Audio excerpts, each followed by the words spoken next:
Hello, good morning बच्चों। उम्मीद करती हूँ सभी बच्चों ने पहले वाले वीडियो बहुत अच्छे से ध्यान से सुना होगा और बार बार उसे रिपीट करके देखा होगा।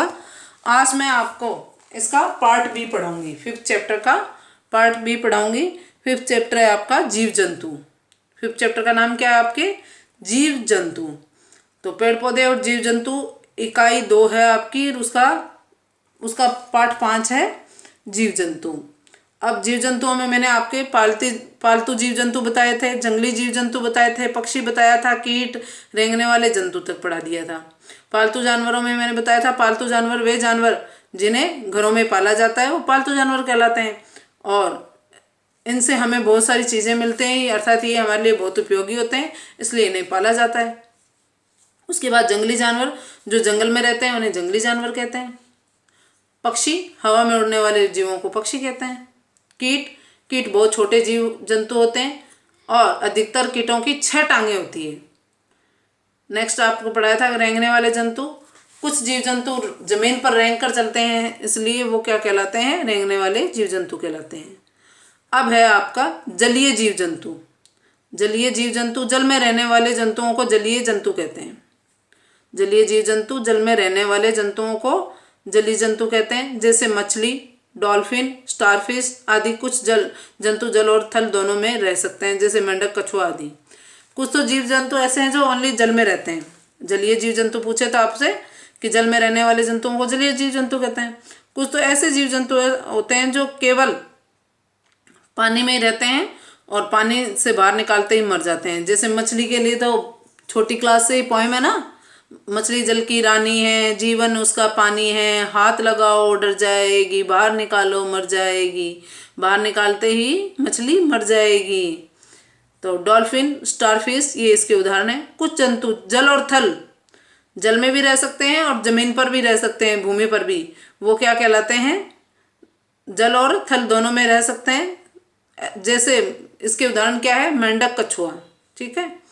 अब आपके इसके कठिन शब्द है। शाकाहारी, शाक खाने वाले। मांसाहारी, मांस खाने वाले। थल, धरती, पैर, टांग। शाकाहारी, शाक खाने वाले। शाक यानी घास फूस या पेड़ों से प्राप्त होने वाले फल, सब्जियां वगैरह, अनाज वगैरह सब आते हैं इसमें शाकाहारी में। मांसाहारी, मांस खाने वाले, ये तो वैसे ही समझ में आ गया होगा ना, मांस खाने वाले। थल यानी धरती और पैर यानी टांग। आओ दोहराएं। जीव जंतु हमारे लिए बहुत उपयोगी है, बहुत उपयोगी है ना। जैसे खेतों के लिए क्या उपयोगी है? ऊंट और बैल। और घर की रखवाली के लिए कुत्ता। बोझा ढोने के लिए ऊंट और गधा और खच्चर। घर में पाले जाने वाले जानवर पालतू जानवर कहलाते हैं। जंगल में रहने वाले जानवर जंगली जानवर कहलाते हैं। ठीक है, ये इसके आओ दोहराइए हो गया। अब इसके क्वेश्चन आंसर हो जाएंगे आपके। क्वेश्चन आंसर देखिए आप। सही विकल्प चुनिए। घरों में पाले जाने वाले पशु कहलाते हैं पालतू पशु, जंगली पशु, आवारा पशु। आवारा पशु तो जिन्हें गलियों में घूमते फिरते हैं ना, कई गायें वगैरह, तो वो आवारा पशु होते हैं। जंगली पशु जो जंगल में रहते हैं। पालतू पशु जो घरों में पाले जाते हैं। ये पशु बोझा ढोने के काम आता है। गाय तो दूध देने के काम आती है, भैंस भी दूध देती है। गधा एक ऐसा है जो बोझा ढोने के काम आता है। रेंगने वाला जंतु है तितली, तितली तो उड़ती है। मकड़ी तो क्या है? कीट है। ठीक है, तो सांप क्या कहलाएगा? रेंगने वाला जंतु। पालतू जानवर किसे कहते हैं? 2 उदाहरण दीजिए। जिन जानवरों को घरों में पाला जाता है वो पालतू जानवर कहलाते हैं। इसके 2 उदाहरण हैं आपके, गाय, भैंस, बकरी। 2 जंगली जीवों के नाम लिखिए, तो शेर, चीता 2 जंगली जीवों के नाम हैं। रेंगने वाले जंतु किसे कहते हैं? 2 उदाहरण दीजिए। तो जो वे जीव, कुछ जीव जमीन पर रेंग कर चलते हैं वो रेंगने वाले जंतु कहलाते हैं। इनके उदाहरण हैं सांप, छिपकली, मगरमच्छ। ठीक है, तो ये रेंगने वाले जानवर हैं। उसके बाद सही के लिए टिक का निशान और गलत के लिए क्रॉस का चिन्ह लगाएंगे। टिक द राइट और रॉन्ग साइन। गधा बोझा उठाने के काम, ढोने के काम आता है। सही।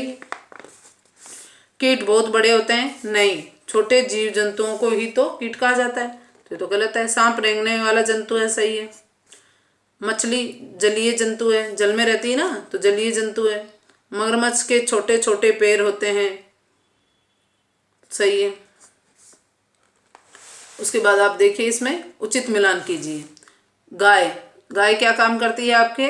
गाय क्या है? पालतू पशु। ऊंट क्या है आपका? बोझा ढोने वाला। चित्ता क्या है? जंगली पशु। चींटी क्या है? कीट। अजगर क्या है? रेंगने वाला जंतु। 5। इस तरह से ये आपका चैप्टर पूरा हो गया। आपको जीव जंतुओं के चित्र एकत्रित करके अपनी एल्बम में चिपकाएं, और ये जो दे रखे हैं इनमें आपको कलर करना है, ठीक, चित्रों में रंग भरना है। और जो भी जीव जंतु है, जैसे न्यूज़पेपर वगैरह में कई जीव जंतुओं की फोटो आ जाती है ना, कई बार गाय की, भैंस की, बकरी की, तो वो सभी फोटोएं आपको अपनी नोटबुक में चिपकानी है, उनमें से काट के। या आपके पास पुरानी बुक्स पड़ी होगी तो उसमें जंगली जीव जंतु और पालतू पेट एनिमल और दे रखे होंगे ना, वाइल्ड एनिमल्स, तो उनकी फ़ोटो भी अपनी नोटबुक में पेस्ट करनी है आपको। तो इस तरह से ये चैप्टर कंप्लीट हो गया। सभी बच्चे इस चैप्टर को बहुत ही ध्यान से पढ़ेंगे, इन क्वेश्चन आंसरों को करेंगे, और टिक द करेक्ट और सही गलत और उचित मिलान, ये सारा बुक में भरना है। और क्वेश्चन आंसर जो है वो आपको ओनली कॉपी में करने हैं, और उसकी PDF हम भेज देंगे। तो मैं उम्मीद करती हूँ सभी बच्चे बहुत ध्यान से पढ़ाई कर रहे हैं, और आपके टेस्ट होने वाले हैं, तो सभी बच्चे बहुत ध्यान से पढ़ाई करें। कभी भी आपके टेस्ट लिए जा सकते हैं, सितंबर के महीने में आपके टेस्ट ले लिए जाएंगे। Thank you.